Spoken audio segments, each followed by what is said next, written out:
ready? I am ready.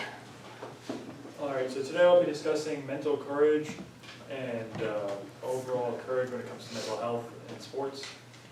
So some background, mental awareness has been high for the past at least 10 to 20 years. Many reports have responded negatively to this, such as criticism to Biles pulling out, referring to it as just a feeling and not an actual issue. And some negative side effects of being pressured when you have to admit that you can't do it is found in Doris Lesling's tale or story of a boy who nearly drowned swimming because he couldn't do the feat he was being pressured to do.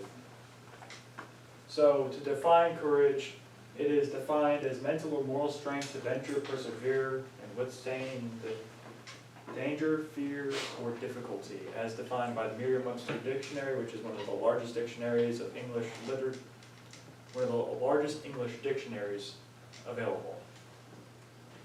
So the mental health side of courage, there is emotional courage, as shown by PhD Chris Drew, which is a requirement of acknowledgement of emotions that may be unwanted, and then intellectual courage, which is that of admitting that you don't know everything and that you need to learn more. And so examples of this is a performance that was hindered by Biles' acceptance of new emotion. She had to be emotionally courage to accept that she was afraid and quite honestly wasn't confident in her capabilities, and that her mental health was suffering because of it. And that if she had rejected it, it would have been as courageous, and it would have probably gone badly. So then we get to the courage that we all know and mostly love, which is physical and moral courage. I don't think I have to explain that, but in case I do, I will. It is basically being afraid of losing either your body or going against your moral, or either following actions that go against your moral compass. And so an example would be Muhammad Ali going against an opponent in his late 40s. His youth was gone, and his opponent was declared unbeatable, and he somehow managed to beat him, knock out, and won. So to conclude, our big issue is actually mental health misinformation, as found through our definitions.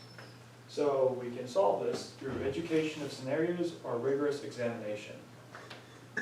So educating people on mental health. Well, we're limited by getting people to fill the positions, organization. We also have pay, because that's the big thing in sports. They want to make as much money as possible. We are held back by the therapists also wanting to get paid, or the advertisers wanting to get paid, and also public interest. It's not exactly the most interesting thing out there.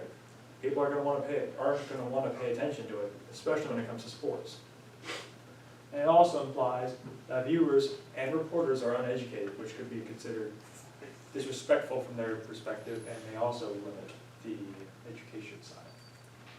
And then for rigorous examination, we'd be limited by how you would do it. How would you identify that an athlete is unfit to compete? Funding. How would you pay these people to do it? And the qualifications. How would you figure out who has got the experience to be able to make these exams or evaluations on these athletes? And then it also implies that coaches can't be trusted with these kinds of calls, and athletes don't really know themselves like they should. So to conclude, we have widespread mental health perception issues. We could have testing to remove this confusion, or teaching and spreading awareness could do the same. Thank you for your time. All right. So, let's see.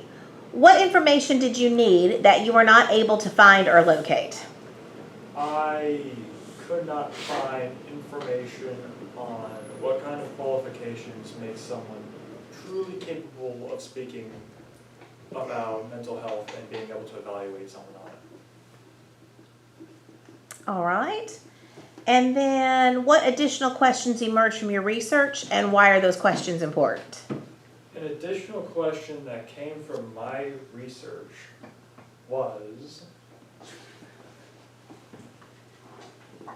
how do sports already try and tackle mental health issues, considering the awareness that has come up in the last 10, 20 years? Because issues that we've seen come from this, you would think that they would have already addressed it because it would have been worse back in the day, or back then. So why isn't there anything, or if there is something, why isn't adequate enough? All right, thanks.